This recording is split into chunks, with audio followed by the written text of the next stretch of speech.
Welcome to the third video in our series of 4 where we teach you how to build a TinyGPT from scratch.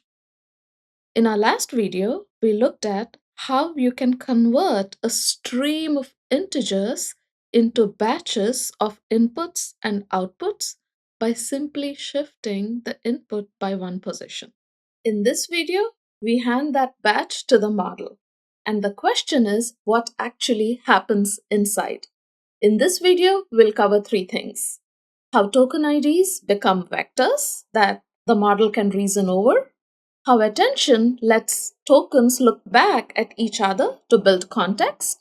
And how the model turns all of that into a prediction for the next token. A Colab notebook that implements this is provided in the description of the video.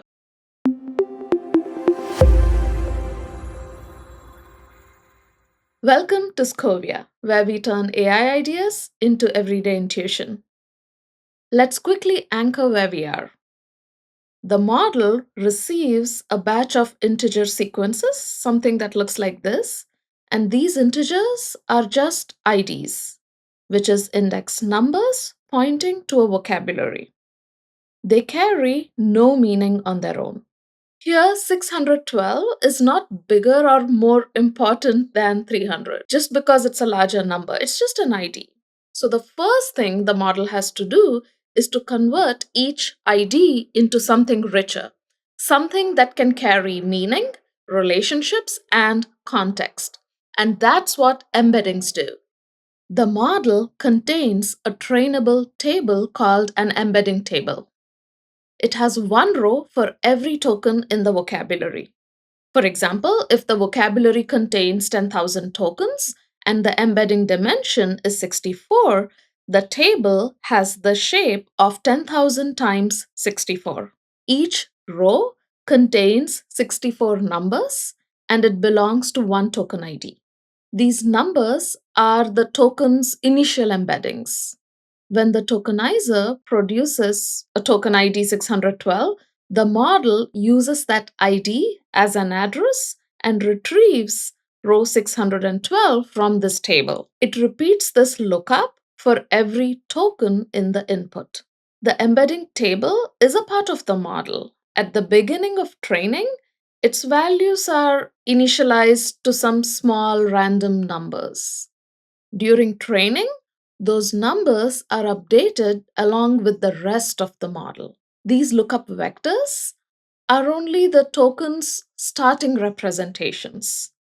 They are then passed through the transformer blocks, which produce the context-dependent representations. In TinyGPT, if each token is represented by 64 numbers, then an input batch has the following shape, which means that after the embedding lookup, its shape becomes 32 times 128 times 64. There's a problem though. The embedding lookup gives the model a vector for each token, but it doesn't tell the model anything about the order. Token ID 612 at position 1 and token ID 612 at position 50 would look identical to the model. And order matters enormously in language. The dog bit the man means something very different from the man bit the dog. So what we have here is a second set of embeddings, which is for each position in the sequence. So position 0 has its own vector, 1 has its own vector, and so on. These position embeddings are added directly to the token embeddings, and the result is a single vector per token, which encodes both what the token is and where it sits in the sequence. So now we have a sequence of vectors, one per token, each carrying identity and position. This sequence passes through one or more transformer blocks. Each transformer block does 2 things in sequence: attention and then a small feed-forward network. Attention is the heart of it. The feed-forward network is a quick refinement pass after attention. We'll focus on attention because that's where the real magic happens. Here's the core idea of attention. Each token in the sequence looks at other tokens in the sequence and asks which of you are useful to me right now. It doesn't look equally at everyone, it learns to focus on the tokens that are most relevant for predicting what comes next. Think about it like this: if you're trying to predict the next word after the cat sat on the blank, that word sat and cat are probably more useful than the word the. Attention lets the model figure that out. Not from rules, but from patterns that it has learned by looking at the training data. Mathematically, each token produces three things: a query, a key, and a value. The query is what the token is looking for. Keys are what each other token is offering, and value is what each token actually contributes if it's selected. So the model computes how well each query matches each key and uses those matched scores to take a weighted mix of the values. That weighted mix becomes the token's new context aware representation. A deeper dive into exactly how this learning works can be found in our video, Attention is All You Need.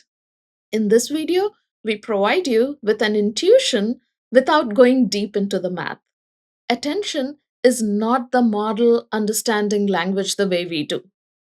It's not really about reading the meaning, it's about computing relevance scores. So these are learned weights that abstract out which token is useful for being able to predict what the next token should be. The patterns that it learns can look remarkably meaningful, but the mechanism underneath is arithmetic.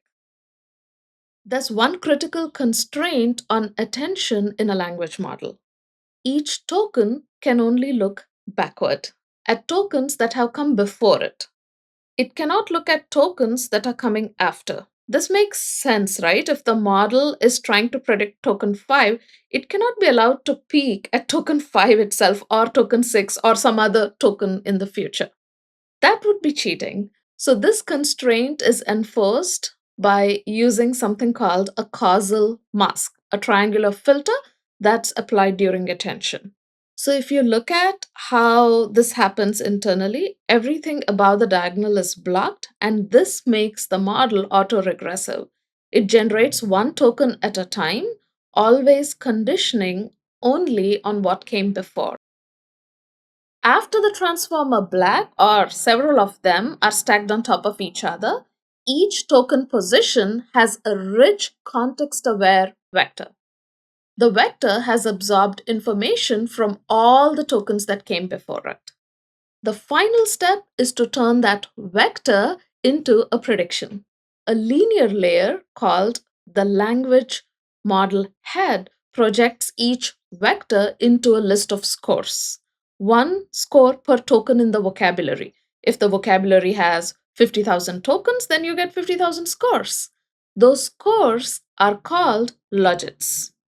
Pass them through a softmax function, and they become probabilities, which is a full distribution over what the next token might be. The token with the highest probability is the model's best guess. So here's what the full forward pass looks like end to end.